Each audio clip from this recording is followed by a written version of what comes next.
میری وفات کے بعد موسم سرما کی ایک انتہائی ٹھٹھتی شام تھی جب میری وفات ہوئی۔ اس دن صبح سے بارش ہو رہی تھی۔ بیوی صبح ڈاکٹر کے پاس لے کر گئی۔ ڈاکٹر نے دوائیں تبدیل کی مگر میں خلاف معمول خاموش رہا۔ دوپہر تک حالت اور بگڑ گئی۔ جو بیٹا پاکستان میں تھا وہ ایک تربیتی کورس کے سلسلے میں بیرون ملک تھا۔ چھوٹی بیٹی اور اس کا میاں دونوں یونیسیف کے سروے کے لیے کراچی ڈیوٹی پر تھے۔ لاہور والی بیٹی کو میں نے فون نہ کرنے دیا کہ اس کا میاں بے حد مصروف ہے اور بچوں کی وجہ سے خود اس کا آنا بھی مشکل ہے۔ رہے دو لڑکے جو بیرون ملک ہیں، انہیں پریشان کرنے کی کوئی تک نہ تھی۔ میں میری بیوی گھر پر تھے اور ایک ملازم جو شام ڈھلے اپنے گھر چلا جاتا تھا۔ عصر ڈھلنے لگی تو مجھے محسوس ہوا کہ نقاہت کے مارے بات کرنا مشکل ہو رہا ہے۔ میں نے اپنی پرانی ڈائری نکالی، بیوی کو پاس بٹھا کر رقوم کی تفصیل بتانے لگا جو میں نے وصول کرنا تھی اور جو دوسروں کو ادا کرنا تھی۔ میری بیوی نے ہلکا سا احتجاج کیا، یہ تو آپ کی پرانی عادت ہے، ذرا بھی کچھ ہو تو ڈائری نکال کر بیٹھ جاتے ہیں۔ مگر اس کے احتجاج میں پہلا والا یقین نہیں تھا۔ پھر سورج غروب ہو گیا، تاریکی اور سردی دونوں بڑھنے لگیں۔ بیوی میرے لیے سوپ بنانے کچن میں گئی۔ اس کی غیر حاضری میں میں نے چند اکھڑی سانسیں لیں اور میری زندگی کا سورج غروب ہو گیا۔ مجھے محسوس ہو رہا تھا کہ میں آہستہ آہستہ اپنے جسم سے باہر نکل رہا ہوں، پھر جیسے ہوا میں تیرنے لگا اور چھت کے قریب جا پہنچا۔ بیوی سوپ لے کر آئی تو میں دیکھتا رہا تھا۔ ایک لمحے کے لیے اس پر سکتہ طاری ہوا اور پھر دھاڑیں مار کر رونے لگی۔ میں نے بولنے کی کوشش کی۔ یہ عجیب بات تھی کہ میں سب کچھ دیکھ رہا تھا مگر بول نہیں سکتا تھا۔ لاہور والی بیٹی رات کے پچھلے پہر پہنچ گئی تھی۔ کراچی سے چھوٹی بیٹی اور میاں صبح کی پہلی فلائٹ سے پہنچ گئے۔ بیٹے تینوں بیرون ملک تھے، وہ جلد سے جلد بھی آتے تو 2 دن لگ جاتے تھے۔ دوسرے دن عصر کے بعد میری تدفین کر دی گئی۔ شاعر، ادیب، صحافی، سول سرونٹ سب کی نمائندگی اچھی خاصی تھی۔ گاؤں سے بھی تقریباً سبھی لوگ آ گئے تھے۔ ننیال والے گاؤں سے ماموزاد بھائی بھی موجود تھے۔ لحد میں میرے اوپر جو سلیں رکھی گئی تھیں، مٹی ان سے گزر کر اندر آ گئی تھی۔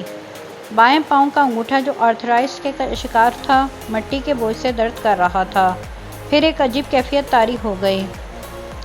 شاید فرشتے آن پہنچے تھے۔ اسی کیفیت میں سوال و جواب کا سیشن ہوا۔ یہ کیفیت ختم ہوئی۔ محسوس ہو رہا تھا کہ چند لمحے ہی گزرے ہیں مگر فرشتوں نے بتایا کہ 5 برس ہو چکے ہیں تمہیں فوت ہوئے۔ پھر فرشتوں نے ایک عجیب پیشکش کی، ہم تمہیں کچھ عرصے کے لیے واپس بھیج رہے ہیں۔ تم وہاں دنیا میں کسی کو نظر نہیں آؤ گے۔ گھوم پھر کر اپنے پیاروں کو دیکھ لو، پھر اگر تم نے کہا تو تمہیں دوبارہ نارمل زندگی دے دیں گے، ورنہ واپس آ جانا۔ میں نے یہ پیشکش غنیمت سمجھی اور ہاں کر دی۔ پھر ایک مدہوشی کی حالت چھا گئی۔ آنکھ کھلی تو میں اپنی گلی میں کھڑا تھا۔ آہستہ آہستہ قدم اٹھاتا اپنے گھر کی جانب چلا۔ راستے میں کرنل صاحب کو دیکھا، گھر سے باہر کھڑے تھے۔ اتنے زیادہ بوڑھے لگ رہے تھے۔ خواجہ صاحب بیگم کے ساتھ واک کرنے نکل رہے تھے۔ اپنے مکان کے گیٹ پر پہنچ کر میں ٹھٹک گیا۔ میرے نام کی تختی غائب تھی۔ پورچ میں گاڑی بھی نہیں کھڑی تھی۔ وفات سے چند ہفتے پہلے تازہ ماڈل کی خریدی تھی۔ دھچکا سا لگا، گاڑی کہاں ہو سکتی ہے؟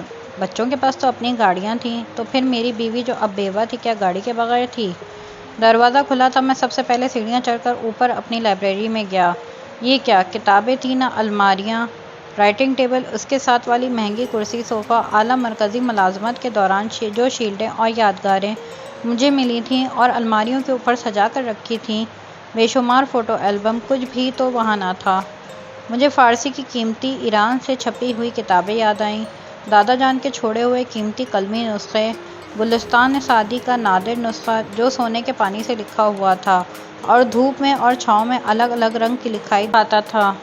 دادا جان اور والد صاحب کی ذاتی ڈائریاں سب غائب تھیں۔ کمرہ یوں لگتا تھا گودام کے طور پر استعمال ہو رہا تھا۔ سامنے والی پوری دیوار پر جو تصویر 15,000 روپے سے لگوائی تھی وہ جگہ جگہ سے پھٹ چکی تھی۔ میں پس مردہ ہو کر لائبریری سے باہر نکل آیا۔ بالائی منزل کا یہ وسیع و عریض لانچ بھائیں بھائیں کر رہا تھا۔ یہ کیا؟ اچانک مجھے یاد آیا کہ میں نے چکوال سے رنگین پایوں والے سوت سے بنے ہوئے 4 پلنگ منگوا کر اس لانچ میں رکھے تھے۔ شاعر برادری کو یہ بہت پسند آئے تھے، وہ غائب تھے۔ نیچے گراؤنڈ فلور پر آیا۔ بیوی اکیلی کچن میں کام کر رہی تھی۔ میں نے اسے دیکھا، 5 برسوں میں اتنی تبدیل ہو گئی تھی۔ میری آنکھوں میں آنسو آ گئے۔ کیسے پوچھوں کہ گھٹنوں کے درد کا کیا حال ہے؟ ایڑیوں میں بھی درد محسوس ہوتا تھا۔ دوائیں باقاعدگی سے میسر آ رہی تھیں یا نہیں؟ میں اس کے لیے باقاعدگی سے پھل لاتا تھا۔ نہ جانے بچے کیا سلوک کر رہے ہیں، مگر نہ میں بول سکتا تھا نہ وہ مجھے دیکھ سکتی تھی۔ اتنے میں فون کی گھنٹی بجی۔ بیوی بہت دیر باتیں کرتی رہی۔ جو اس طویل گفتگو سے میں سمجھا یہ تھا کہ بچے اس مکان کو فروخت کرنا چاہتے تھے۔ ماں نے مخالفت کی، وہ کہاں رہے گی؟ بچے بضد تھے کہ ہمارے پاس رہیں گی۔ میری بیوی کو میری یہ نصیحت یاد تھی کہ ڈیرا اپنا ہی اچھا ہوتا ہے، مگر وہ بچوں کی ضد کے سامنے ہتھیار ڈال رہی تھی۔ گاڑی کا معلوم ہوا کہ بیچی جا چکی تھی۔ بیوی نے خود ہی بیچنے کے لیے کہا تھا کہ اسے ایک چھوٹی آلٹو ہی کافی ہوگی۔ اتنے میں ملازم لاؤنج میں داخل ہوا۔ یہ نوجوان اب ادھیڑ عمر لگ رہا تھا۔ میں اس کا لباس دیکھ کر ٹھٹک گیا۔ اس نے میری قیمتی برانڈڈ قمیض جو ہانگ کانگ سے خریدی تھی پہنی ہوئی تھی۔ نیچے وہ پتلون تھا جس کی فیبرک کا کپڑا میں نے اٹلی سے خریدا تھا۔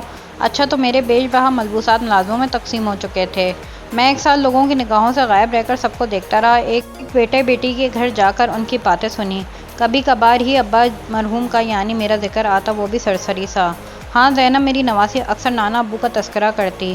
ایک دن ماں سے کہنے لگی، اماں یہ جھولا تو نانا ابو لائے تھے نا جب میں چھوٹی تھی، اسے پھینکنا نہیں۔ ماں نے جواب میں کہا، جلدی سے کپڑے بدل کر کھانا کھاؤ، پھر مجھے میری سہیلی کے گھر ڈراپ کر دینا۔ میں شاعروں، ادیبوں کے اجتماعات اور نشستوں میں گیا، کہیں اپنا ذکر نہ سنا۔ وہ جو بات بات پر مجھے جدید غزل کا ٹرینڈ سیٹر کہا کرتے تھے، جیسے بھول ہی چکے ہوں۔ اب ان کے ملازموں نے میری کتابیں بھی الماری سے ہٹا دی تھیں۔ ایک چکر میں نے قبرستان کا لگایا۔ میری قبر کا برا حال تھا، گھاس اگی تھی، کتبہ پرندوں کے بیٹوں سے اٹا تھا۔ ساتھ والی قبروں کی حالت بہت زیادہ بہتر نہ تھی۔ ایک سال کے جائزے کے بعد میں اس نتیجے پر پہنچا کہ میری موت سے دنیا کو کوئی فرق نہیں پڑا تھا، ذرا بھر بھی نہیں۔ بیوی یاد کر لیتی تھی، تاہم بچے پوتے نواسے نواسیاں سب مجھے بھول چکے تھے۔ ادبی حلقوں کے لیے میں اب تاریخ کا حصہ بن چکا تھا۔ جن بڑے بڑے محکموں اور اداروں کا میں سربراہ رہا تھا، وہاں ناموں والے پرانے بورڈ ہٹ چکے تھے۔ دنیا رواں دواں تھی، کہیں بھی میری ضرورت نہ تھی، گھر میں نہ باہر۔ پھر تہذیبی، معاشرتی اور اقتصادی تبدیلیاں تیزی سے آ رہی تھیں اور آئے جا رہی تھیں۔ ہوائی جہازوں کی رفتار 4 گنا بڑھ چکی تھی۔ دنیا کا سارا نظام سمٹ کر موبائل فون کے اندر آ چکا تھا۔ میں ان جدید ترین موبائلوں کا استعمال ہی نہیں جانتا تھا۔ فرض کیجیے میں فرشتوں سے التماس کر کے دوبارہ دنیا میں نارمل زندگی گزارنے آ بھی جاتا تو کہیں بھی ویلکم نہ کہا جاتا، بچے پریشان ہو جاتے۔ ان کی زندگیوں کے اپنے منصوبے اور پروگرام تھے جن میں میری گنجائش کہیں نہ تھی۔ ہو سکتا تھا کہ بیوی کہہ دے کہ تم نے واپس آ کر میرے مسائل میں اضافہ کر دیا ہے، مکان بک چکا ہے، میں تنہا تو کسی بچے کے پاس رہ لیتی، 2 کو اب وہ کہاں سنبھالتے پھریں گے۔ دوست تھوڑے بہت باقی بچے تھے، وہ بھی اب بیمار اور چل چلاؤ کے مراحل طے کر رہے تھے۔ میں واپس آتا تو دنیا میں مکمل طور پر انفٹ آتا، نئے لباس میں پیوند کی طرح، جدید بستی میں پرانے مقبرے کی طرح۔ میں نے فرشتے سے رابطہ کیا اور اپنی آخری خواہش بتا دی، میں واپس قبر میں جانا چاہتا ہوں۔ فرشتہ مسکرایا۔ اس کی بات بہت مختصر اور جامع تھی۔ ہر انسان یہی سمجھتا ہے کہ اس کے بعد جو خلا پیدا ہوگا وہ کبھی بھرا نہیں جا سکے گا، مگر وہ یہ نہیں جانتا کہ خلا تو کبھی پیدا ہی نہیں ہوتا۔ ہمارے معاشرے میں سبھی لوگوں کے دماغوں میں بھی یہی سوچ ہے کہ یہ گھر، یہ کاروبار، یہ نوکری، یہ دنیا کی، گھر کی، بچوں کی ضرورتیں اور سارے کام کاج میری وجہ سے ہی جاری ہیں۔ اگر میں نہ رہا تو دنیا کی گردش رک جائے گی۔ مگر صرف ایک پل کو سوچئے، ایسا بالکل بھی نہیں ہے۔ دنیا تو ہمارے سے پہلے جانے والوں کے بغیر بھی چل رہی تھی اور ہمارے جانے کے بعد بھی یوں ہی چلتی رہے گی۔ ایک خیال ہے، سراب ہے، وہم ہے، گماں ہے اور بس کچھ نہیں۔ اگر آپ کو ہماری ویڈیو اچھی لگی تو لائک کریں، چینل کو سبسکرائب کریں اور بیل آئیکن کو کلک کریں تاکہ آئندہ آنے والی ہر ویڈیو سب سے پہلے آپ کو فری میں دیکھنے کو ملے۔ ملتے ہیں اگلی ویڈیو تک، اللہ حافظ۔